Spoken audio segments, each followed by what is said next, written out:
अस्सलाम वालेकुम वरहमतुल्लाहि वबरकातुहू। जैसा कि बच्चों आप जानते हैं, हमारा आपकी क्लास का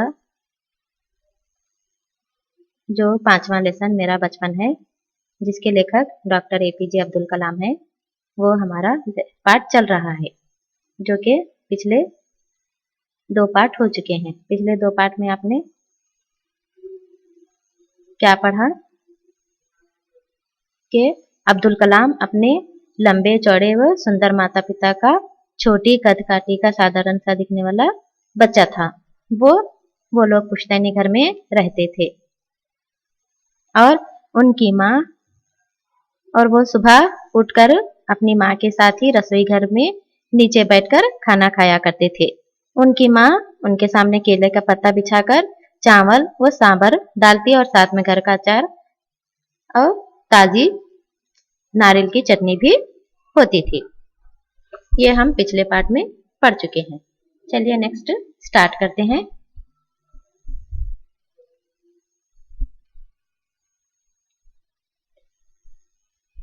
प्रतिष्ठित शिव मंदिर, जिसके कारण रामेश्वरम प्रसिद्ध तीर्थ स्थल है। यानी शिव मंदिर कहाँ पर है? रामेश्वरम में मशहूर है, जो कि वो तीर्थ स्थल कहा जाता है। का हमारे घर से 10 मिनट का पैदल रास्ता था। यानी उनके घर से और तीर्थ स्थल का रास्ता कितना था? 10 मिनट का रास्ता था। जिस इलाके में हम रहते थे वो मुसलमान बहुल था। जो वो अब्दुल कलाम जी जिस इलाके में रहते थे वो मुसलमानों का इलाका था, लेकिन वहाँ कुछ हिंदू परिवार भी थे। इसके अलावा हिंदू परिवार भी वहाँ पर रहते थे, जो अपने मुसलमान पड़ोसियों के साथ मिलजुल कर रहते थे। और वो कैसा रहते थे? हिंदू मुस्लिम मिलजुल कर रहते थे। हमारे इलाके में एक बहुत ही पुरानी मस्जिद थी। यानी उनके जहाँ अब्दुल कलाम जी रहते थे वहाँ पर एक बहुत पुरानी मस्जिद थी, जहाँ शाम को नमाज के लिए मेरे पिताजी मुझे अपने साथ ले जाते थे। शाम को वो यानी अब्दुल कलाम जी अपने पिताजी जैनुल आबदीन के साथ नमाज के लिए जाते थे मस्जिद को। Next paragraph. रामेश्वरम मंदिर के सबसे बड़े पुजारी पक्षी लक्ष्मण शास्त्री मेरे पिताजी के अभिन्न मित्र थे। यानी रामेश्वरम मंदिर के सबसे बड़े पुजारी, जो रामेश्वरम में मंदिर थी ना, कौन सी मंदिर? शिव मंदिर थी, प्रसिद्ध तीर्थ स्थल था। उस मंदिर के सबसे बड़े पुजारी, जिनका नाम पक्षी लक्ष्मण शास्त्री, वो अब्दुल कलाम जी के पिताजी के अभिन्न मित्र थे, प्रिय मित्र थे। आध्यात्मिक मामलों पर चर्चाएं करते रहते थे। कोई भी मामला, कोई भी ये सॉल्यूशन वो निकालना रहा तो दोनों दोस्त चर्चा यानी बातें करते रहते थे। जब मैं प्रश्न पूछने लायक बड़ा हुआ तो मैंने पिताजी से नमाज की प्रासंगिकता के बारे में पूछा। जब अब्दुल कलाम थोड़े से बड़े हुए तो नमाज की अहमियत के बारे में वो अपने पिताजी से पूछने लगे। वे कहते, जब तुम नमाज पढ़ते हो तो तुम अपने शरीर से इतर ब्रह्मांड का एक हिस्सा बन जाता है। वो उनके पिताजी उनको नमाज के बारे में क्या समझाते हैं?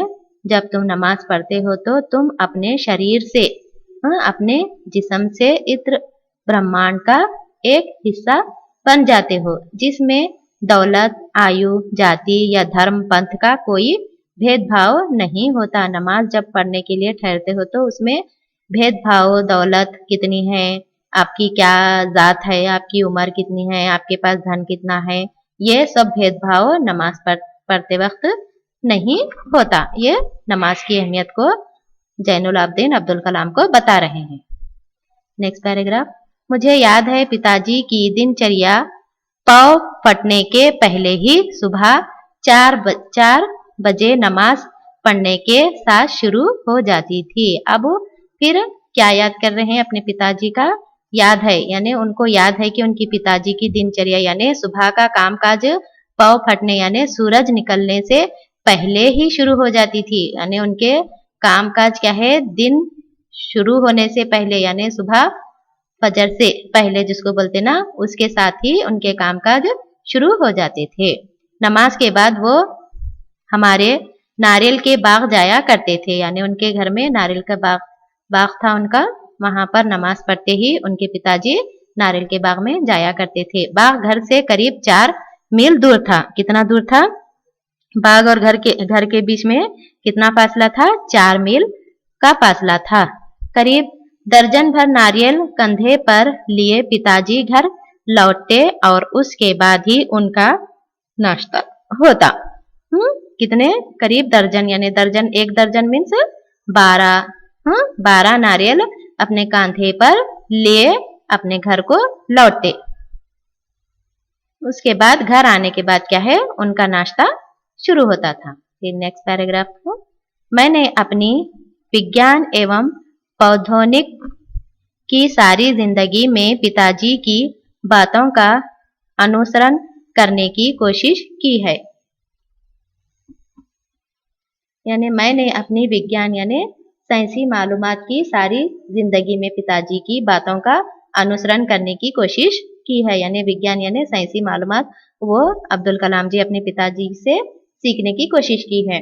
मैंने उन बुनियादी सत्यों को समझने का भरसक प्रयास किया है। यानी साइंस में क्या क्या बुनियादी चीजें होती हैं, क्या क्या होता है, वो सब अब्दुल कलाम जी अपने पिताजी से सीखने की कोशिश की है।